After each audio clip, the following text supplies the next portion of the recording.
The White House press correspondents' dinner was tonight.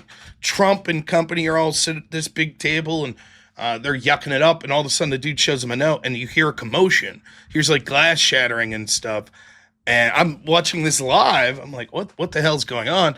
I thought maybe my first reaction was, oh, sometimes there's a lot of older folks there. Someone might fall over, a heart attack, or has a medical emergency. And of course, you're not going to piss around with the president of the United States. You're going to usher him off the stage.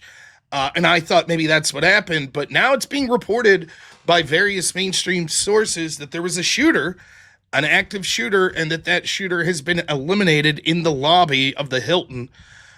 So it looks like there was another attempt on Trump or his administration. Again. What's this make? 4? 5? So I want to, as far as I know, nothing I'm showing has any violence actually in it, but I want to show you the clips. Then go back. I have C-SPAN queued up, so we'll go back and look at it as it happened live, and then we'll continue to watch some of C-SPAN. With something like this, obviously it's difficult to know as the details. I mean, this literally is just like 5 minutes ago, so it's difficult to know the details. This could still turn out to be false. It could turn out that there was all big misunderstanding, etc. That could be. Or it could be that this is exactly as we're seeing. Or it could be that there are more violent people there, and this was just one of them, and there will be more people that are making attempts. So I don't know. So we are going to watch. I promise we're going to have fun tonight. We're still going to do this sort of fundraising stream, the half price whipped and all that stuff. But this seemed like a big enough story to just go ahead and go live and cover it. So first, let me show you the clip of as it happened. And this just serendipitously was right when I started watching, like the moment. I wasn't watching this. I was watching Matt Morse TV on Rumble, but you get the idea. Here we go. Obviously, I mean, this is a total state of chaos right now in the ballroom, and we're seated maybe 50 feet from the stage where the president was up there, the First Lady Melania Trump. Here for now. Security is telling us that everything's okay. There was a shooter? 1 second, guys. I'm literally... What happened? We're trying to identify it now. Where was the shooter? Somewhere out there. In the lobby? In the lobby? All right, control. All right, guys. I just want you to know this is not verified. We're just listening to what's happening right now. But we have security around us, and it's Secret Service because there's a lot of members of the administration here. The Secretary of Education is seated right next to me, and her security just said, confirmed that there was a shooter in the lobby. It's not clear where. Obviously, it's a very big hotel. In the lobby of the Hilton. They said he is confirmed dead. Okay, that's the wrong clip, but worth listening to. So they're walking around, and I saw clips of this as well. They're walking around telling people there was an active shooter. It's been taken care of. He's dead in the lobby. This is from Scott Jennings. This was the moment that I was watching, I believe. Yeah, this is where I start. Do you hear right at the beginning here? You hear this shattering?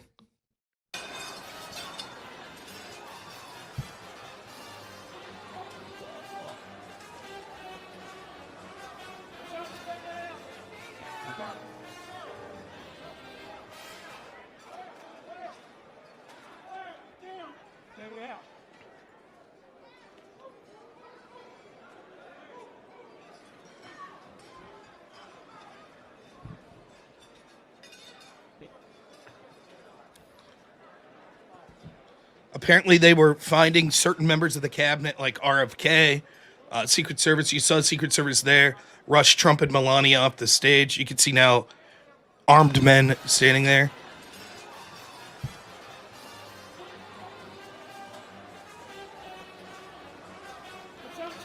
It's a great question. How is it possible that there could have been someone to get a weapon in here? It's crazy. And then some other stuff that we have. Here, I will put you to this moment. Now, I want to be clear here. This is from C-SPAN. So I just want to be clear. I'm running a risk here. I don't know if you guys knew this, but oftentimes what ends up happening is when you play clips from places like C-SPAN, your channel they remove the video. So I just want to be clear. If that happens, I apologize here tonight, but here is C-SPAN's moment as this was occurring. is what reporters want more than anything else is access, and they get direct access to President Trump.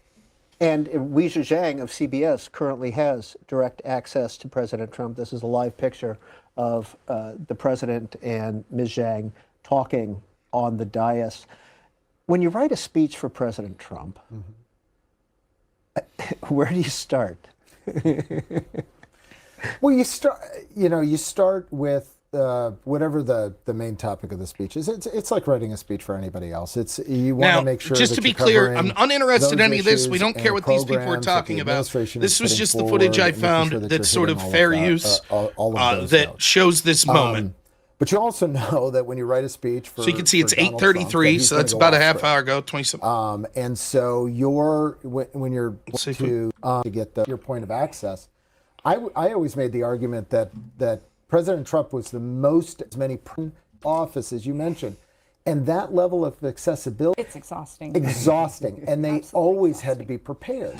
So I did not understand this at the time. I said, well, we're giving you more access than you've ever had before. And they go, yeah, but not the access we want. And I go, what do you mean by that? And they said, we want to go in there with a list of questions that we've prepared and we're ready to go at a press conference. When we get called in at the moment's notice and have to shout over our other reporters and maybe get to ask one. There's the moment. Yes, we have access, but we don't have the quality access, I guess, that they were looking for. And that's a difference. But I would say that those impromptu moments are quality access. I see it. Just a second. We have an issue here at the head table at the White House Correspondents' Dinner. If we can go to that full screen, it looks like the head table has been evacuated. I saw Oz Perlman talking with Mr. and Mrs. Trump, and they are evacuating. It looks like they're taking all the security folks out of there at this point.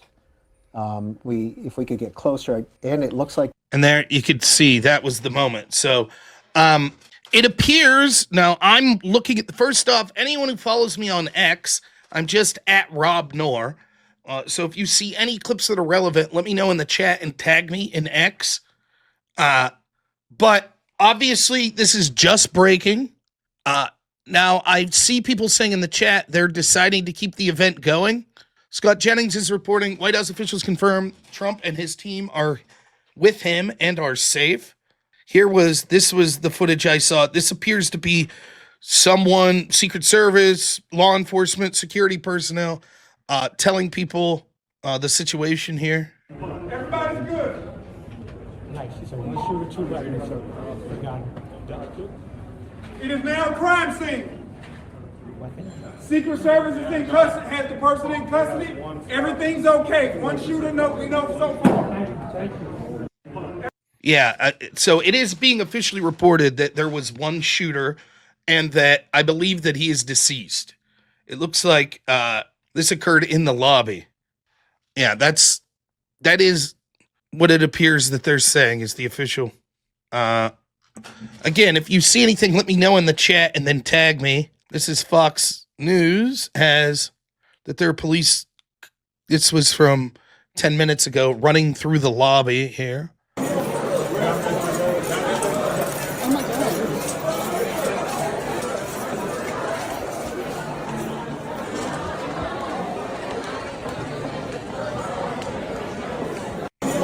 Yeah, it's sounding like the initial reports are it was someone that was in the lobby, maybe trying to make entrance into the actual dinner, and he was shot there. No, it's not the White House. This is at the White House Correspondents' Dinner, the Press Correspondents' Dinner, which is in the Hilton there in D.C.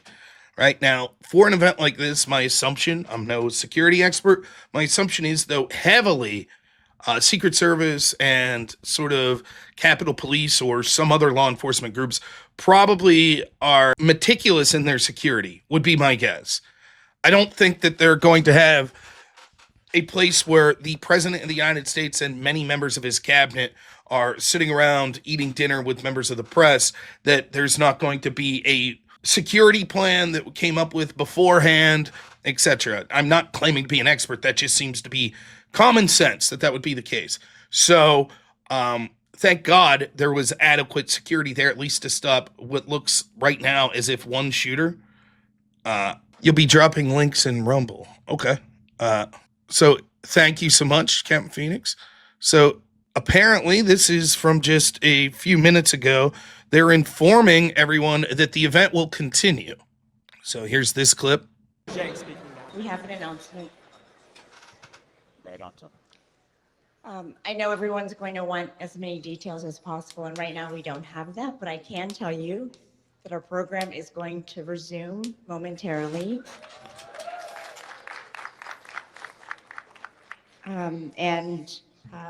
We will have more details to share also momentarily, but for now, please just be patient as we figure out just how much time it will be, but it shouldn't be that much longer. Thank you very much. Thank you. And then I will not show any more C-SPAN, but I am monitoring it. So they're saying on C-SPAN now that that does appear to be the case, that they're going to continue the program, but it looks as if some people obviously have left and will not be returning. It sounds as if Trump will be coming back. It seems to be now. Pretty crazy if Trump comes back. It is not Theodore Roosevelt getting shot and then continuing his speech levels of cool, or Trump getting shot in the ear and then standing up yelling fight levels of cool. But pretty bold statement by Trump to say, after there's reports of an active shooter, that he's going to be coming back. This is what I was thinking, Pauly Shortcuts. He says, from security people I follow, concern is multiple mass shooters at different locations and teams of first responder costume shooters. Now, the first responder thing I would have never thought of, but my concern in a situation like this is, if there's one person, what if there's more? And maybe it was just one person. You know, I'm just completely speculating. I know nothing. It's early, but it seems from what we're being reported that this guy was in the lobby. He had not yet made it into the dinner area. And so how does that happen? Did he get caught at a security checkpoint? Did he panic and pull his weapon? Or did someone try to stop him because they saw that there was a, suspicious looking person? And if so, and there was a team of people, it's entirely possible that there could be other people continuing to lurk around. And on one hand, you would think that once you find one person in which they're reporting that I believe the shooter is deceased, well then everyone, even if there were other people, they would likely scatter. Maybe not. You think it's fake? Fair enough. Well, hey, you don't have to listen to it. We wouldn't want to be purveying any more fake news. So I don't know. I would still say that again, not a security person here, no surprise there, but I would still suggest that if they decide, my guess would be they would have to make a judgment that they feel that there is a reasonable belief that they have secured the scene, or they would never leave Trump or members of his cabinet come back. That would be my guess, right? I'm guessing, this is just my guess, that Trump will probably be very insistent to come back. I think if you go back to May 30th, 2020, and you see when those left-wingers attacked the White House and they moved Trump to a bunker, see, Trump's a very proud person, to put it politely, right? And remember they moved Trump to a bunker, and then Trump was like, I wasn't afraid. There's nothing. Right? Because I think it really got on Trump, because the left-wing media outlets, etc., that mocked him for being moved to a bunker, they want Trump killed. Let's be honest. That's what's going on. They have no problem whipping left-wingers up into a frenzy when those left-wingers attack, in that case on May 30th, 2020, the White House, then mocking Trump because Secret Service moved him. So I think after that, Trump's sort of like, fuck you. Right, is his mentality. And I think a lot of when he got shot in Butler and stood up like, fight, I do think that that's, like him or hate him, I do think that that's Trump's mentality.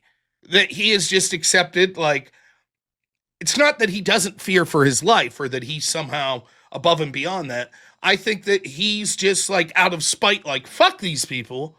Like, I'm not going to look weak. And so I think that probably in events like this, my guess is if I'm Secret Service, I'm like, yeah, let's just go back to the White House. No more public appearances tonight till we sort this out. We want to get it completely sorted out. Make sure that there's nothing that we've missed. Let's just go back, right? And I bet Trump was like, I want to go back. I want to be there. Nope. I'm not going to have them say, oh, we've intimidated Trump. He ran. He was scared. We're not going to do that. We're going to have the event. And so I'm sure it's a fucking headache for Secret Service. And they're like, okay, then we'll do our best. Phoenix over on Rumble says, PBS NewsHour just announced Melania and Donald Trump's name tags have been removed from the tables. That would imply that the president is not coming back. There you go. So I am scanning. This is Fox reporting from 5 minutes ago. And again, if you're just tuning in, there were apparently shots fired at the White House press correspondents' dinner. Here's Fox reporting just from 5 minutes ago. We are now getting word that the President of the United States, as Chandler and I were discussing a few moments ago, will in fact make his way back to the stage at the Hilton there. And that is not a surprise. For those of us who know him, who've been around him, he seems like the kind of person who would say, there's no way I'm not going to finish this show if at all possible. And that's the word we are getting. And we are now getting word. So PBS seems to be suggesting their nameplates have been removed, which would suggest they're not coming back. Fox seemed to be suggesting 5-10 minutes before that they heard reporting that Trump was coming back. So obviously, fog of war type stuff early in these situations. So who knows what the truth is. Here's a picture of Mike Johnson being evacuated. I wonder if we'll see this picture like we saw the January 6th pictures over and over again. Right? Remember that? How fearful all of the people were because January 6th, by the way, where there were no shots fired whatsoever from shooters. Can we point to this and point to the radical Trump haters? We allowed to do that? We allowed to talk about this day for the next, I don't know, what? What are we going on, 6-7 years? Right? No? It'll be different this time? Did AOC, is she going to cry her eyes out how fearful she was? Just curious. Or it doesn't work that way. Now listen, I obviously have no idea who this shooter was. I don't even know, I'm not even quite certain that there was a shooter. That people are claiming that, but when you hear shots fired, could it be someone saw a weapon, law enforcement was like, hey, you, stop. And the dude started to run and law enforcement shot at him? And so the shot fired was law enforcement at him? I don't know. By the nature of how the reporting's occurring, it sounds like someone did shoot. We already had one person say it was staged in here. That's what it sounds like they're claiming, that there was someone. I'm looking, just sort of monitoring here, C-SPAN, what they're talking about, social media, etc.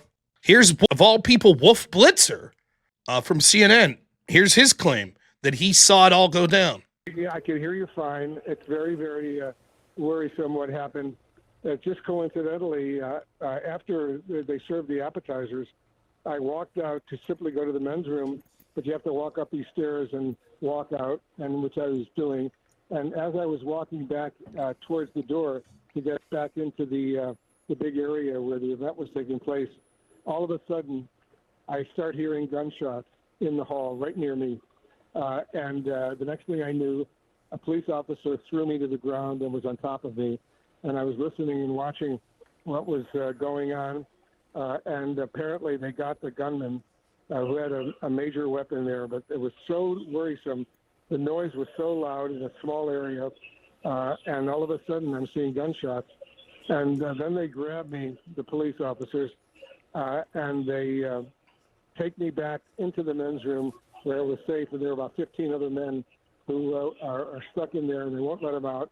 And that's what happened. And then after a while, they let me out, and I'm out now. I'm not back in the ballroom, but everything is apparently closing down. Very scary incident. All of a sudden, a guy with a weapon, and it was a very, very serious weapon, he starts shooting, and I happened to have been a few feet away from him as he was shooting. And, of course, the first thing that went through my mind is he trying to shoot me. And I don't think he was trying to shoot me, but I was very close to him. Now, what I think is strange is It sounds like Wolf's suggesting there were multiple shots. And we have no fucking clue. I'm going to be straight up with you. I have no idea which direction this narrative is going to go. If there is a shooter that would... I mean, first off, let's be clear. Anytime that someone is witness to a shooting or something traumatic like that, like, especially in the mere moments afterwards, they could be exaggerating, they could be misremembering, so it's hard to take any one witness's account as the gospel. And far be it from me to take Wolf Blitzer's word on anything. But if that's accurate, that this shooter shot multiple shots, that's what it sounded like he was saying, the implication to me would be that most likely, this isn't certain, the shooter had a target in mind. Because if you're just like wanting to do a mass casualty event here, if you shoot multiple times in a place where there's literally a crowd of people, it seems like you would likely hit someone. I guess I don't know. Maybe by the time he gets the shootings off, he is under fire from law enforcement, which obviously would cause panic. And even if you are like, I'm not a good shot. I can shoot. I could, hit a barn if I'm aiming at it. But a fish in a barrel type situation, you would assume even the most novice of gunmen would be able to hit. But when you're under fire, I guess it would change that situation. Now, let me give you two scenarios. Scenario one, this was someone, I'll give you three scenarios. Let's start with number one. Number one is, this is a Congressman Gifford type situation. Now, if you remember when Congressman Gifford was shot, this was a Democrat that was shot, and originally the narrative was, oh, this was some lunatic, that hated Democrats. Turns out it wasn't.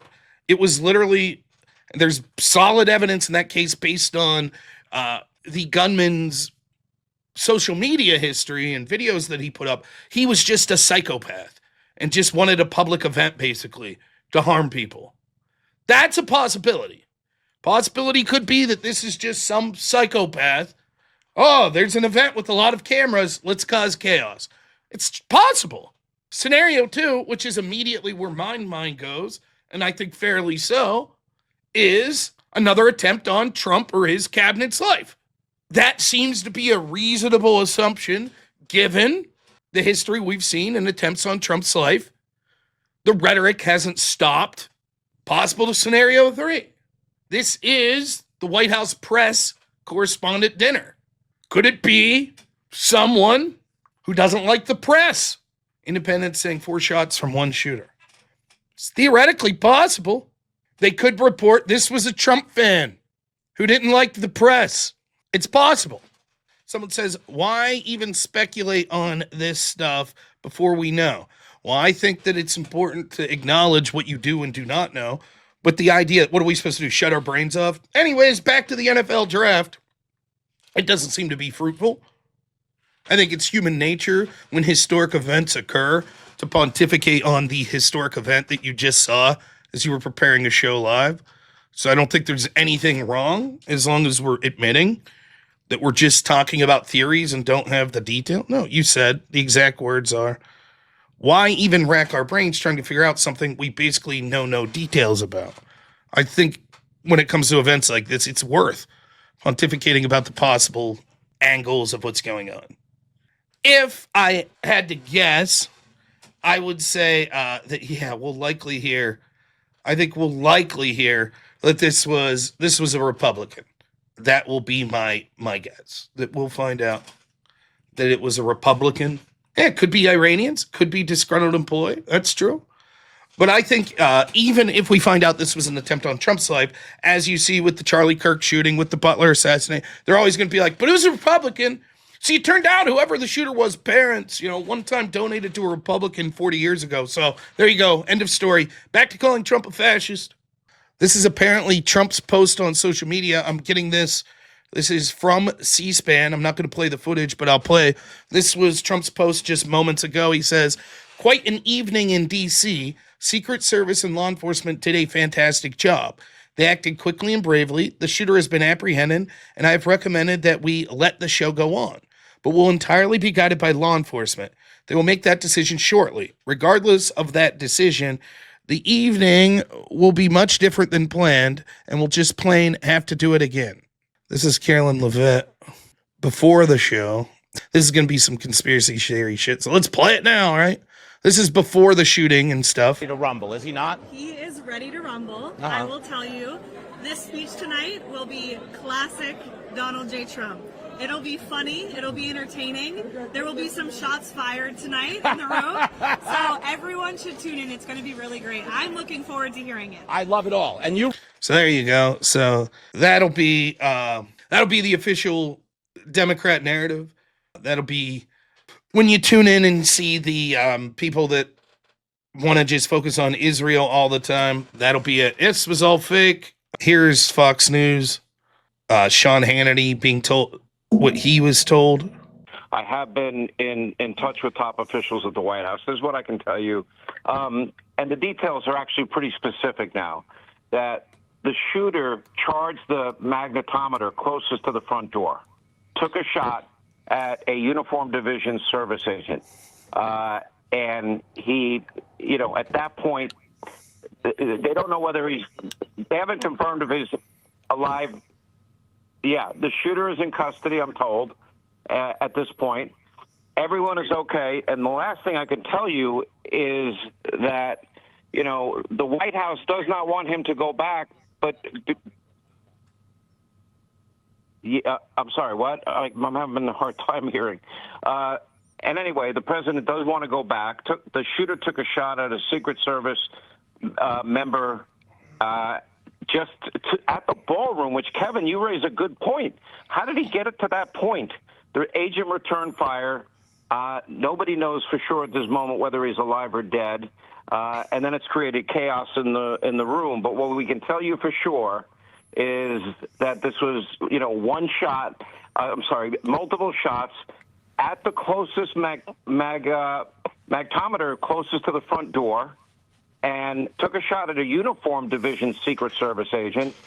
And anyway, at that point, we don't know the condition of him for sure. We do know the president was escorted to safety. Everybody in the room, I'm told, is safe and secure.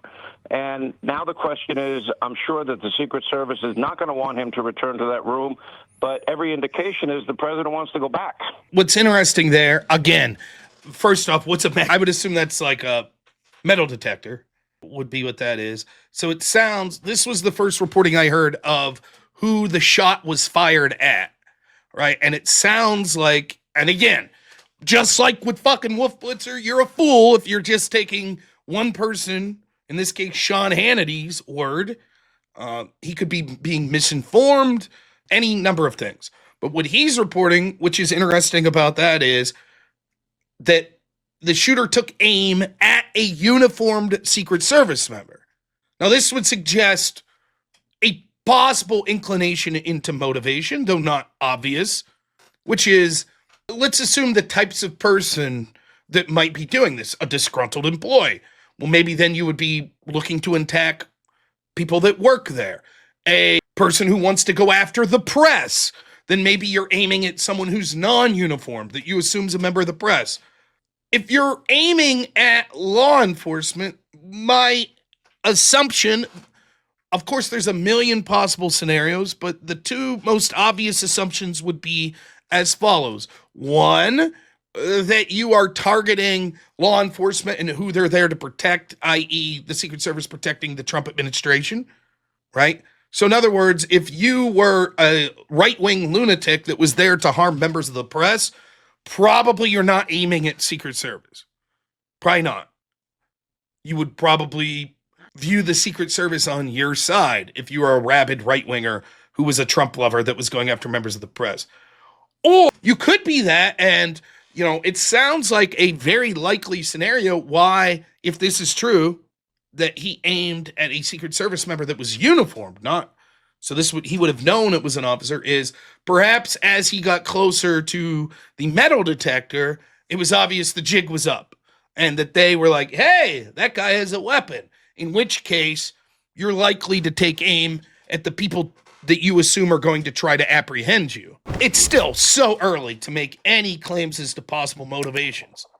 Given the circumstances we find ourselves in, the history, it is entirely reasonable to think an event where the president is at, of a person that apparently was shooting. Yeah, Aquays, we already read that post. Thank you, man. It seems entirely reasonable, and there were past assassination attempts on Trump, and people's hatred of Trump and how they talk about him, that Trump or members of his team could have been a target. It could have been a target from a rabid left-wing group, could have been a target from right-wing anti-Israel groups, could have been a target from Iranians. All of those are possible, but it seems like the idea, if I had to guess, I would say it is probably the most likely target would have been Trump or people in his administration. It is also, though, possible that it could have been members of the press that were being targeted by someone who is a Trump supporter. I would put that as less likely, but obviously knowing no details, I would never gather to make a definitive declaration, right? And then it's also possible that it's just your general run-of-the-mill fucking lunatic. I have no idea. All it seems to be is that this is an event or a person who appears to be laying on the ground with law enforcement around them. So take that for what you will. And I'm only going to show a still photo, so there's no danger whatsoever of showing anyone who is wounded or anything of that. This may not even be the suspect, nor can you see anything really from this. Okay, you ready? This person that you see in the bottom right of the screen is who they are claiming is being apprehended. We do not know if that is the person that's being apprehended. We do not know the status of this person or the apprehended person. I want to be clear to YouTube, there is no gore or anything like that shown in this photo. I can't make out any details whatsoever. The best I could say there is not the darkest skin, perhaps white, Hispanic, I don't know, and it appears as if dark hair, but that's the secret lady, service lady from Butler. And then thank you so much to our friend Aquays, who puts up another Trump social media post. So let's check that out. Trump's post here says, law enforcement has requested we leave the premises consistent with protocol, which we will do immediately. I'll be giving a press conference in 30 minutes from the White House press briefing room. First Lady plus the Vice President and all cabinet members are in perfect condition. We'll be speaking to you in half an hour. I've spoken with all the representatives in charge of the event, and we'll be rescheduling within 30 days. What's that? We're getting word right now from Brian Shaprio that he'd like to see your penis. No! It's not true! It can't be true! No! He harasses women in messages, has a weird infatuation with men's organs. He's a syndicated radio host, and it's all about respect. He's Brian Shaprio. No! All right, I think we're starting. Very unexpected, but incredibly acted upon by Secret Service and law enforcement. And this was an event dedicated to freedom of speech that was supposed to bring together members of both parties with members of the press. And in a certain way it did, because the fact that they just unified, I saw a room that was just totally unified. It was in one way very beautiful, a very beautiful thing to see. A man charged a security checkpoint armed with multiple weapons, and he was taken down by some very brave members of Secret Service, and they acted very quickly and have just released, for purposes of transparency, clarity, I've ordered it to be put out. You probably have it by now, put out on Truth and put out on many of the platforms. A tape showing the violence of this thug that attacked our Constitution, and also showing how quickly Secret Service and law enforcement acted on our country's behalf. Really did a great job.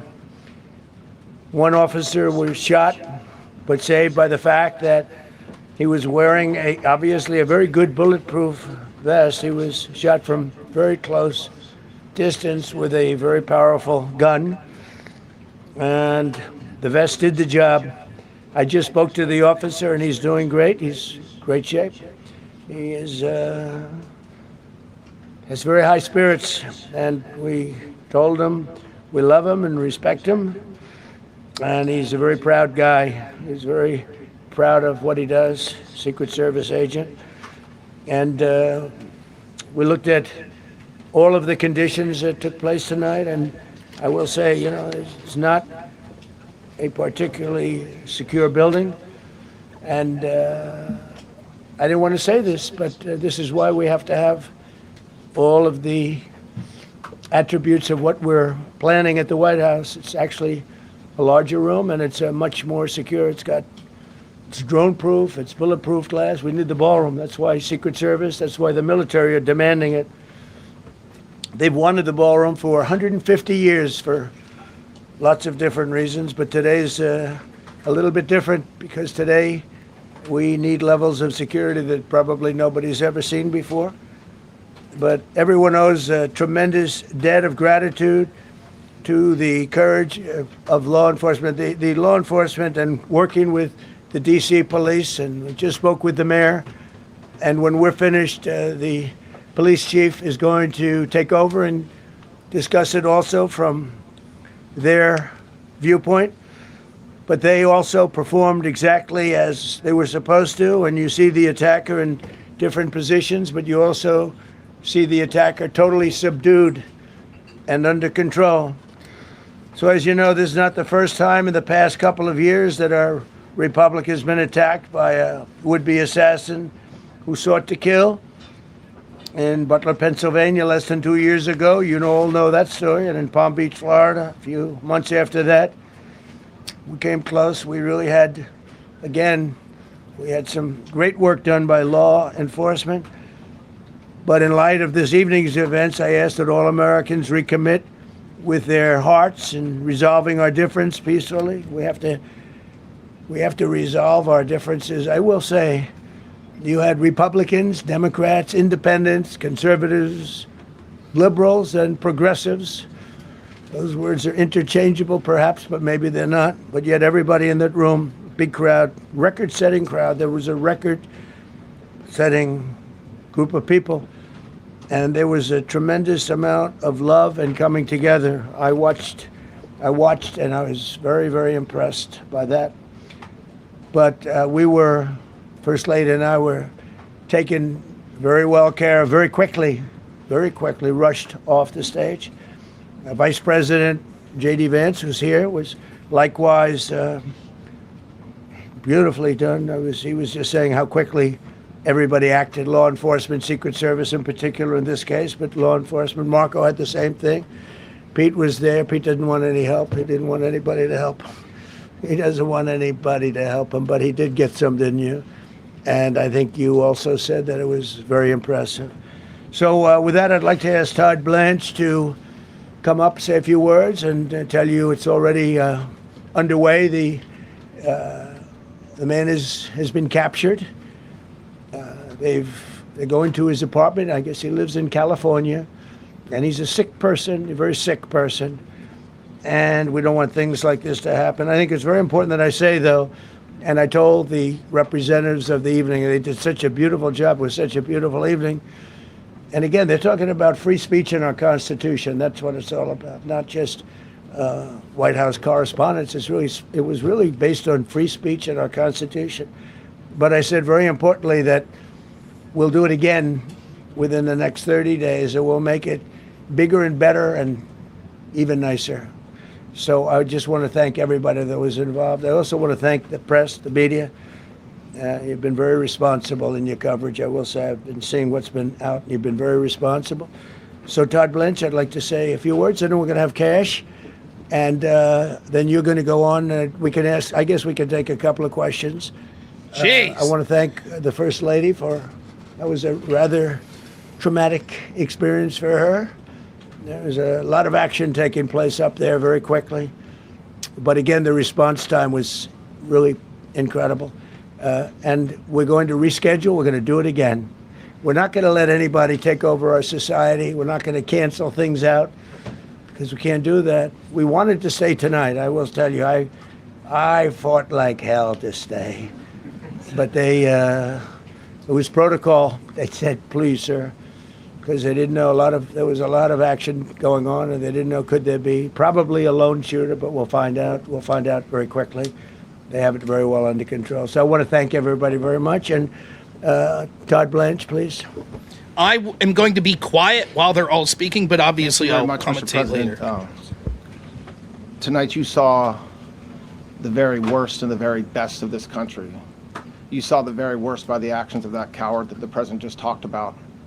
But you also saw the very best because you saw law enforcement do exactly what they're supposed to do. And you'll see the videos come out, I expect, very shortly, and you'll see law enforcement do exactly what we want them to do. And so I echo what President Trump just said, that we are extraordinarily grateful and appreciative of the men and women of law enforcement that did their jobs tonight, including one who was injured. This investigation is ongoing. I expect you will see charges filed shortly. The charges should be self-evident given the conduct, but as you'll hear, there will be multiple charges surrounding the shooting, around the possession of firearms, and anything else that we can get on this guy. The investigation is obviously ongoing and just started. There's federal law enforcement already working on search warrants and doing their job, and I don't want to get ahead of them and don't want to get ahead of the work that they're doing even as we speak. Director Patel and I were just on the crime scene a short while ago, and everybody in this room should rest assured that the Metropolitan Police Department, the FBI, Secret Service, everybody's on the scene doing their job. I know that the police chief is going to give an update from the scene as soon as we're finished here, and I obviously will lead the details of what they have learned to him. But in the meantime, I just want to thank everybody in this room for the courage, and I want to thank President Trump for his words, and I promise you, justice will be served. Thank you, Dr. Patel. Thank you, General. Thank you, Mr. President. The President's absolutely right. You saw the best resolve of American law enforcement because you, Mr. President, inspire them 24/7, 365. You give them the resources that they need, and they know that you have their back. And that is a changing dynamic in this country, and that's why you saw brave Secret Service agents respond immediately, swiftly, subdue and take down the suspect, and safeguard the lives of thousands of individuals at that hotel. Thanks to our interagency partnership with the Department of Homeland Security and the Metropolitan Police Department, the FBI was rapidly deployed onto the scene, took over the evidence response unit, is examining all the ballistics that were found on scene to include the long gun and the shell casings. We are conducting witness interviews as we speak. You will hear from our team on the scene there with the mayor and the head of the FBI field division there. But please know what the Attorney General has just said reigns no truer. You saw the very best of America tonight. The very best unite us at a time of uncertainty, because we have leadership here with the President and the Vice President that backs law enforcement, and the men and women that I shook their hands on the scene today could not have been prouder to show up on scene. And as the Attorney General said, make no mistake, we are conducting witness interviews. If you have any information whatsoever related to this event, 1-800-CALL-FBI, 1-800-CALL-FBI. No piece of information is too small. No piece of information is inadequate. We will evaluate it all. We will also be conducting interviews of those that were there. And if any of those individuals have information, please come forward to law enforcement or the FBI or the Metropolitan Police Department. We will be examining this individual's background thoroughly. That process has already started, and we are going to ensure that he was either a lone wolf actor or anyone else that was responsible. We will analyze all evidence immediately to make sure that we safeguard this country. Mr. President, Mr. Vice President, thank you for your leadership. Attorney General and Homeland Secretary Marlin, thank you for your partnership in law enforcement. Thank you, Gail. Okay, we'll do a couple, and then we go to the chief. I mean, it's amazing that Trump's taking Madam questions. Chairman, I just want to say you did a fantastic job. What a beautiful evening, and we're going to reschedule. Okay? And after that, it's very tough for her to ask a killer question, right? But you have done a fantastic job. Please. Mr. President, I appreciate it. As you mentioned, it all happened so quickly, and I wonder, especially because unfortunately you have experience with these sorts of threats. In that moment, when you realized there was a threat and service agents were telling us to get down, can you describe what was going through your mind, how you were feeling in that moment? That's a very good question, actually. It's always shocking when something like this happens. Happened to me a little bit, and that never changes. fact, we were sitting right next to each other, First Lady on my right, and I heard a noise and sort of thought it was a tray. I thought it was a tray going down. I've heard that many times, and it was a pretty loud noise. And it was from quite far away. He hadn't breached the area at all. They really got him. But so it was quite far away, but it was a gun. And some people really understood that pretty quickly. Other people didn't. I was watching to see what was happening. Probably should have gone down even faster. Melania was very cognizant, I think, of what happened. I think she knew immediately what happened. She was saying, that's a bad noise. And we were whisked away along with other people, but we were really whisked away. And again, the performance of the Secret Service and the police, all of the law enforcement, I thought was really good. So it was very quick. There wasn't a lot of time to be thinking because it was a matter of seconds before we were out the door and gone into an area. We very much, and you wanted to too, we very much wanted to continue it because I don't like to let these sick people, these thugs, these horrible, horrible people change the fabric of our life, change the course of what we do. So we held out. You were there. We held out right till the end, but they didn't want to take a chance, and I understand it was protocol.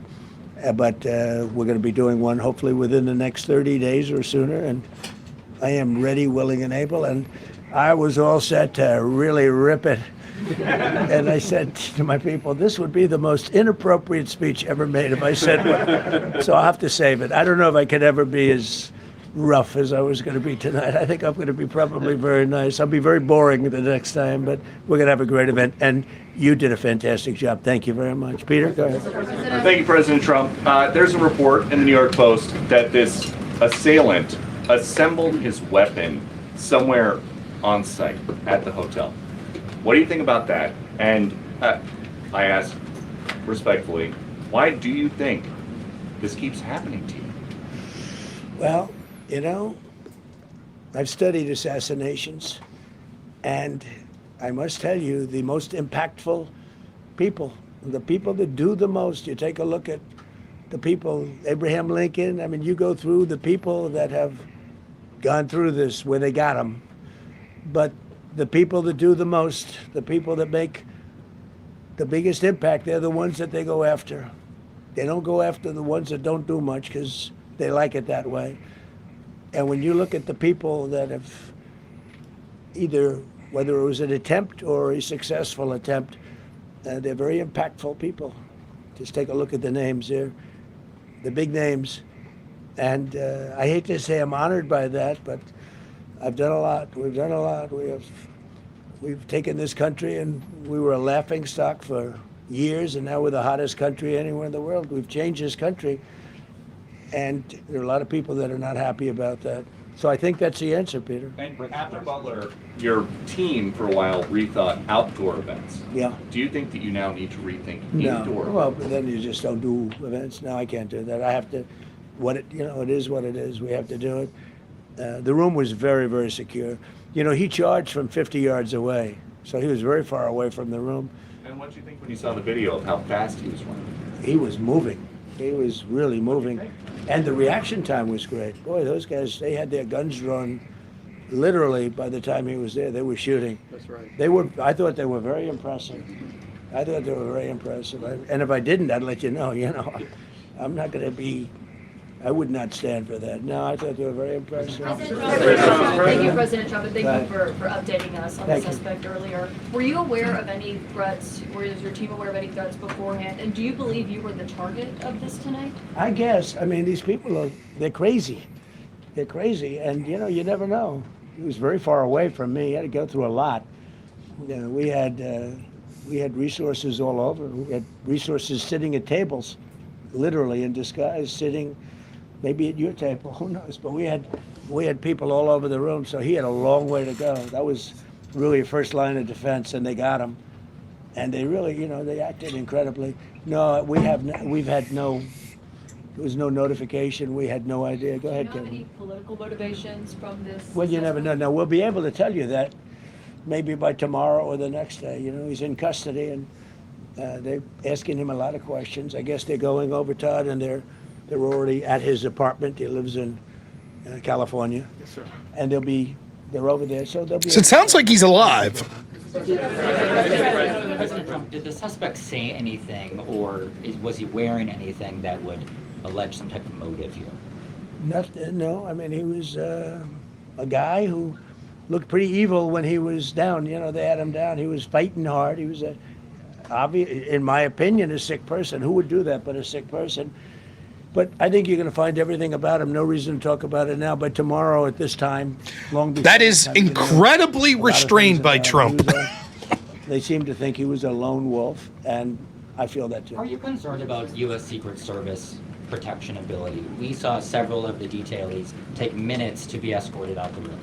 No, they acted very quickly. No, I was very impressed by Secret Service. I mean, I'm the one, and Mark Wayne, you would agree with that, I think. Absolutely. I'm the one that would complain. You don't have to complain for me. I would be complaining. I'd be up here right now saying they didn't do their job. What a fucking look! Well, because, we had a long time getting taken out. I want to live because I want to make this country great. That's why I want to live. But when you're impactful, they go after you. When you're not impactful, they leave you alone. Okay, a couple of more. Go ahead, please. Is there any indication that this shooting could have been linked to the war in Iran? I don't think so, but you never know. We're going to know a lot. We have the best people in the world working on it, and we're going to know a lot. Please. Mr. President, there's a lot. There's you, as well as some of us who have covered Butler, experienced another horrific day 2 years ago. Yeah. What felt similar? You know, you had the First Lady with you today. What felt different? And you have another 2+ years in office. Are you concerned about something like this happening Well, I again? can't be concerned. I can only get great people. They did the job, in my opinion, a much better job than Butler. Butler had one weak spot that we all know about. Somebody should have been up there. But even Butler, we had our sniper on our side within 4.2 seconds from a distance of about 400 yards, one shot, and he was gone. And if he didn't do it, now, you know, he's David. His name was David. I say, hello, David, every time I see him. David, I like you very much, David. But think of that. Now, if he doesn't hit him, and he hit him right between the eyes from 400 yards without any notice, nobody knew. He heard a sound. He looked over, and there was actually a tree that was somewhat in his way. You know the story very well. And he aimed, he fired, and if he didn't do that, beyond me, you would have had a lot more people killed. We lost one great person and 2 people very badly hurt. They're okay now. But no, that was, so in a sense, you know, that was pretty amazing, the job they did. But they did have that one weak spot. As you know, they should have had that covered. Tonight they had everything covered very quickly. And he was fast. He was running full blast, and they got him before they got any further. I was very far away. You know, he hadn't anywhere close to breach the doors of the ballroom. The ballroom was sealed, and everybody in there. That's why once those doors opened, they didn't want to do tonight. If the doors weren't opened, we could have probably done it tonight, but I think we're much better off rescheduling. Yeah, please. Mr. President, for you and perhaps law enforcement as well, what is the level of confidence that this was a lone actor, and has the suspect made any statements to police while in custody? Yeah, I think it's just it's my profession. We have great professionals up here and outside that have been working with us. My impression is he was a lone wolf, whack job. These are crazy people.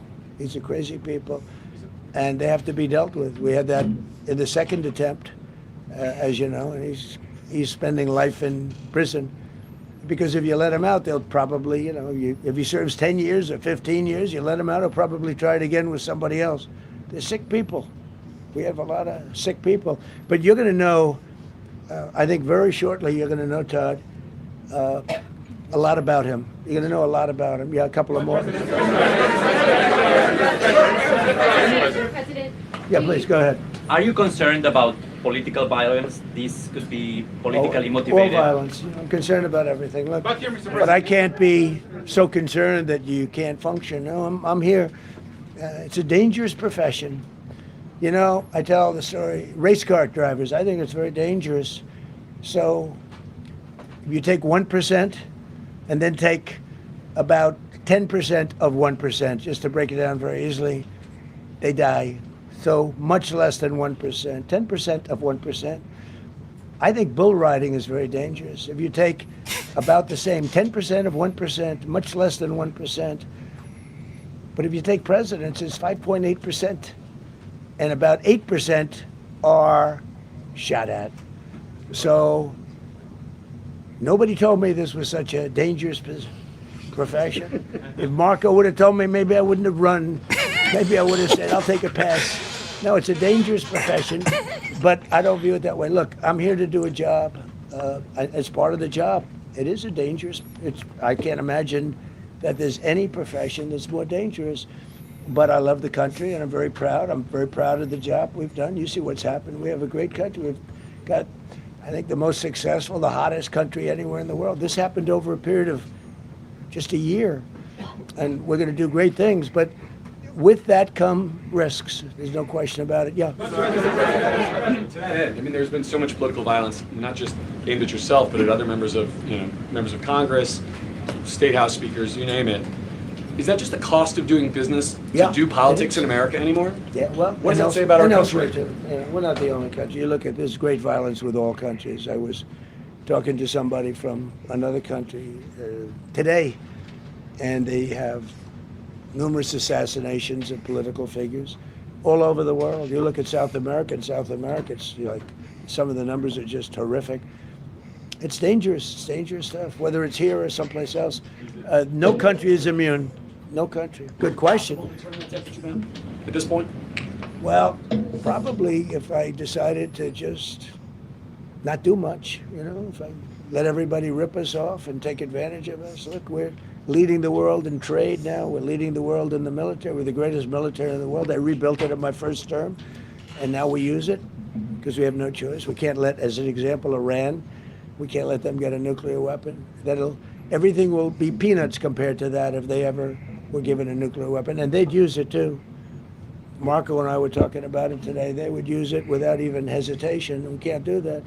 It was a shame. I said, oh boy, look at the numbers. We just broke 50,000 in the Dow. We just broke 7,000 in the S&P. They said we couldn't do it in 7 years, in 5 years, 4 years. They were saying maybe in 5 or 6 years. And we did it in 1 year. And I called everybody together. I called all of these people and others, and I said, we have to take a little journey. I say to do this. We just had the great number. We just broke 50,000. Wasn't supposed to happen during my term. Wasn't reachable. We did it in 1 year. And I said, we're going to have to make a journey to Iran. They're going to have a nuclear weapon if we don't do it. We had the B-2 bombers take them out. I terminated in the first term the Obama agreement, the Iran nuclear agreement, which was a disaster. That was a road to a nuclear weapon. They would have used it. They would have used it 100%. So, when you do things like that, you become a target. If I wasn't doing that, I guess I'd be a lot less of a target. But I'm honored to be. Okay, one more question. Go ahead.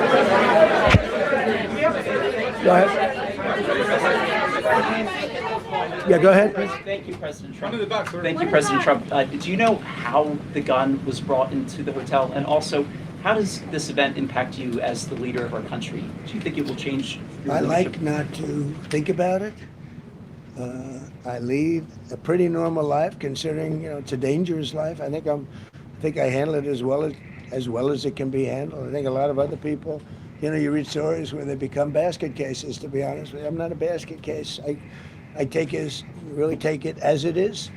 I do it for the country. I'm not doing it for any other reason. I have a first lady who's doing a terrific job. She loves the country, and she recognizes it better than anybody. She's told me numerous times. She said, you are in a dangerous job. But that goes along with her, too. I mean, it's dangerous for her, too. We sat there tonight. We heard that noise, and it was either a tray or a bullet. I was hoping it was a tray, but it wasn't. And again, we had some very brave people doing a great job, so we're very proud of them and happy with them. I just want to thank everybody. They will be able to give you all that information as to the names and everything else. I think we released the names already. Most of you would have it, but his name. We appreciate it. I see so many tuxedos and beautiful dresses. It was a little different evening than we thought, but we're going to do it again, and we're going to We have a great chairman who we're so proud of, and we have to make it better. We'll make it safer, I guess, right? But we're going to make it even better. Okay, thank you very much. Thank you. Talks about how impactful this was. Can we hear from her about? Well, honey, would you want to say something? Okay. Huh? One in the back. Right. Many of the people across the globe, in fact, are watching you. You demonstrated courageous leadership, and thank God you're alive. All of us are alive today.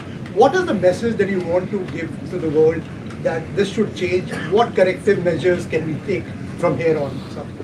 Well, all you can do, look, I don't care how many people you have, how good they are. They can be the greatest people. You have the greatest security in history. If you have a whack job, he's got a brain, but it's a little bit distorted or a lot distorted, they can make trouble. I would say, Pete, right? You know, they can make trouble. Some of these people are of genius level IQ, and they're nuts, so it can be trouble. So you do absolutely the best. You get the best. We have the best people. Well, look, it was proven tonight. He started running from 50 yards, and he was fast. He was like a blur on tape.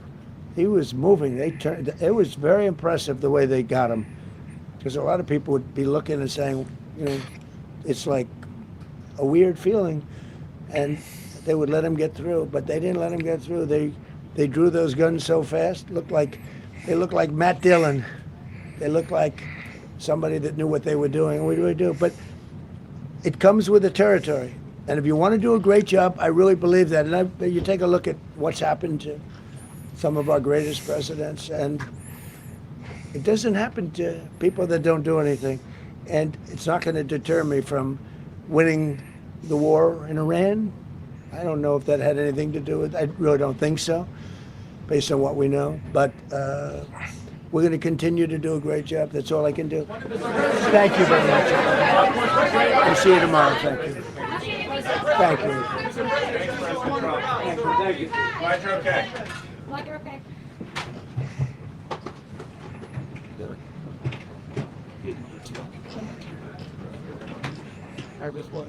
Now, allegedly, what we're going to do is I'm going to show you a couple clips. There is a clip that's on Trump's social media. You could find it on X. And it shows the dude. It's very blurry, and you could hardly see anything. And it shows the dude running. He literally just sprints. I'm not going to show it because it does, even though you can't see any violence, it does show law enforcement draw their weapons, and YouTube's very fucking weird with that shit. So because I'm on YouTube, I won't show it. You could easily find it on X, so you could look it up yourself. I will, however, show, what do we got going on here? I will show, though, the image from Truth Social of the suspect, and that is him there. Now, to be clear, his name has not been released that I see from the White House yet. I will say that there is a name that's being thrown around with a picture of that guy. That was before I saw Trump post this, and it looks like that guy. So I will wait until they officially release the name. Apparently, it was suggested there. So things to take away from this. One, it appears that the suspect's still alive. That's what it appears. And the way that Trump was speaking. No one officially said he's still alive, but Trump definitely said they're questioning him. So, obviously. Number two, Trump made the point he praised Secret Service, but did make the point, and people are going to jump on this as a conspiracy theory. I understand why he would say this, though, that this is why we should have the ballroom. I get Trump's point of view. It would be much easier to secure a wing of the White House than a public building. And so it is possible to say that Secret Service did a good job, but also that they were put into a situation. This is the New York Post. Gunman at White House Correspondents' Dinner identified as California teacher. The gunman who opened fire at the White House Correspondents' Dinner in D.C. on Saturday night's been identified as Cole Allen, which was the name that was being said in the chat here. I just didn't want to say it until we saw at least some credentialed media outlet say it. 31-year-old, a teacher from California, who federal law enforcement source confirmed is a teacher, was in custody after gunfire broke out near the event's main security area just after 8:30. Allen appeared to assemble a long weapon in a lightly monitored area near the terrace entrance before opening fire. Okay, now question about this. The police guy that we just heard there said it would look like a long rifle, a shotgun. Is it possible to assemble a shotgun like that? I've never seen that. I would assume it is. But are there shotguns that come in multiple pieces that you could then assemble? So maybe you could hide, like theoretically hide on a part of it. Because here's the thing. The reason that you would assemble it, hypothetically, is a long gun, harder to conceal, right? So if it's broken up into pieces, it's easier to conceal to get in the front way. So, okay, the audience is saying, yes, that is absolutely something that could occur. So that's interesting. Let me just say, like, for a would-be assassin, a unique but terrible plan.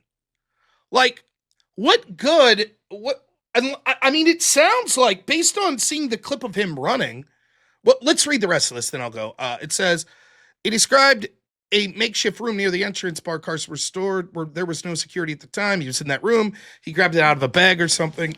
And they're claiming he was actually staying at this hotel. So perhaps he sneaks it in. It's in the hotel room. He comes down. He assembles it downstairs.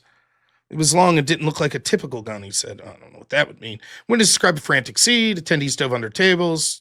Okay, nothing more there. All right, so the point I was making, right? Hear me out. He had a handgun, knives, and a shotgun is what's being reported. That, the people that are like, is he naked? It is clear from the footage that showed he wasn't naked. What you're seeing here, I know this, like, I don't think that I'm out of line to say this. They probably completely stripped the guy when they detained him to make sure he didn't have other weapons or anything on him.